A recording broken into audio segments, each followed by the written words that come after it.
What is up, guys? Welcome to another video. So in this video I'm going to be talking about some stats that are not, well, implicitly written on the backs of the cards. So you have all the base stats and even the detailed stats when you flip each card around, but there still are some stats that are not really written in there that make a huge difference in the outcome of the each race. So before we begin, I'm just gonna mention that pretty much all these stats you see, like top speed, acceleration, handling, and so on, uh, in my opinion, and that very likely is the case, they're all measured on an asphalt surface. So all the other surfaces, they just give penalties, let's say it like that, uh, depending on the conditions. So if you take a look at any car and just click on it, it will flip around and you'll see even more stats about it. So there's a lot of things here useful. You should know pretty much what the use of all of these is. But there are some things that are not really written here that have a huge outcome on the race. And the first thing that many people notice, especially because of the fact that you have the ability to click on the tooltip and see why you lost the race if you lost it, is mid-range acceleration. So this acceleration stat that you see, or 0 to 60 miles per hour, it it just tells you how fast the car gets to 60 miles per hour. It doesn't tell you what happens afterwards. So it can be really misleading at times.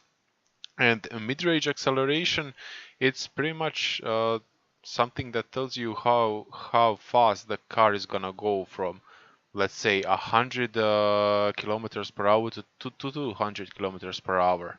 And there are also other components of the acceleration that the game looks after, which are off-the-line acceleration and top speed, or let's just call it acceleration towards top speed.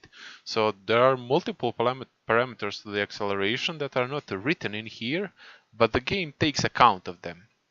So for me to explain this to you, I've decided to really take an actual like case study, actual data from the real world, and from this I'm using a website that's called Automobile Catalog. So it's pretty much a catalog of cars and performance data which measures real life performance of actual cars. So for this example, I took two cars, similar cars to both of them appear in the game. One is Caterham 7 CSR 200, and another one is BMW M3 CLS. So they're both cars from the same year, and the cool thing about them is that they both have pretty much the same acceleration from 0 to 100 kilometers per hour. So for the Caterham, it's about 4.3 seconds, and for the BMW, it's about 4.3 seconds. So when you look at it in the game, on the card, you would get the same info. So for anyone looking at it, one could assume that the acceleration of the cars is pretty much the same, which is not the case. And the good thing about this site is it gives us this graph that really plots how the car would accelerate over just acceleration from 0 to let's say 20 kilometers per hour, 50, 100, 180, 240, and so on and so on. So the whole acceleration of the car on one graph. So we can pretty much compare them. Very nice. And so back to the accelerations that are looked in the game. So you have off the line acceleration, which would be like something from 0 to 100, let's say. You have midline acceleration that could be something from, let's say, 100 to 200, and you have acceleration towards top speed that could be something from 200 to 240, or maybe even more, maybe 200 to 300 kilometers per hour. And now the only thing that game really tells you about the car is 0 to 200, so this number right here. But all the other things, they're hidden, so you only get off the line acceleration. You don't get info about the mid-range acceleration or acceleration towards top speed, and those things can be useful to you.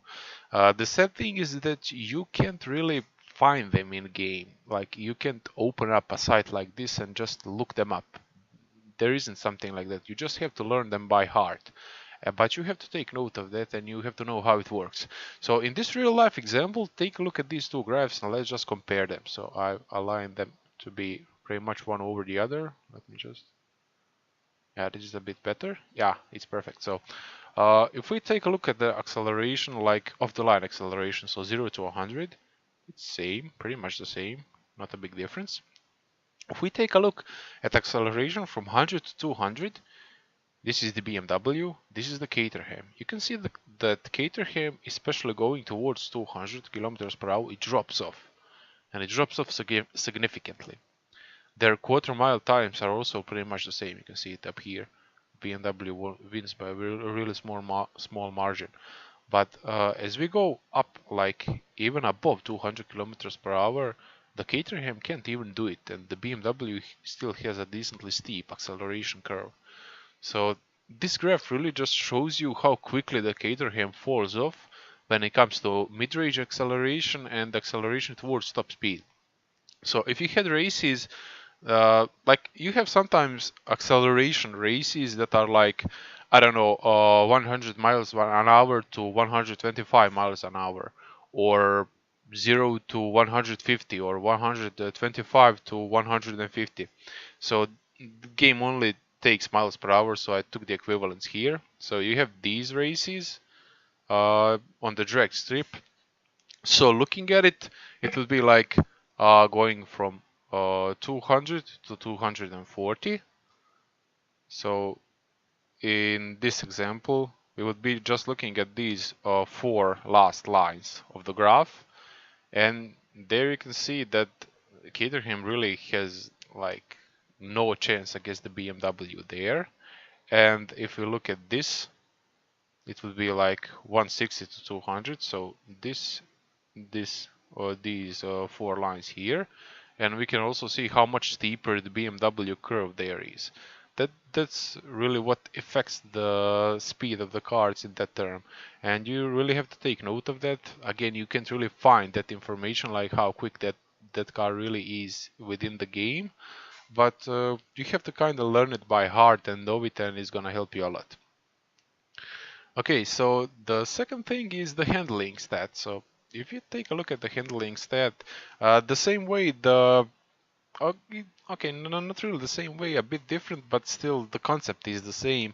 You have pretty much three components that go into the acceleration, and to describe a car's handling in real life, you also need to use a lot of components. Like some of these components could be like cornering, or how fast can you go through a certain corner, how the braking, so how quick can the car brake, that's also a part of the handling, and also maneuverability, so how quick can the car change direction. And these things are what sometimes yields a very weird outcome to slaloms, because if you have cars like, I don't know, this Lotus, it's a really small car that has very good maneuverability. So it's a really small car, not much weight. It has mid-engine layout, so it's really good for just quickly changing direction through a small slalom. So a car with 100 handling or even more can easily lose to it. And also the 0 to 60 miles per hour, it's a really lightweight car that has really good off the line acceleration, so it's practically made for slaloms. Uh, let's take a more gentle example. Um, Again, one small car. Maybe the yellow Caterham, the white. Okay, we can take the white Caterham. So it has 85 handling, but I don't know. For example, this Porsche, it has 90 handling, so 5 more handling, and handling is the most important stat for slalom. But this Caterham is gonna beat it any chance it gets. So the Porsche has literally no chance whatsoever versus the Caterham. But when it comes to the like actual race, like mm, let's say you race them on a twisty circuit or something like that, the Porsche is gonna win.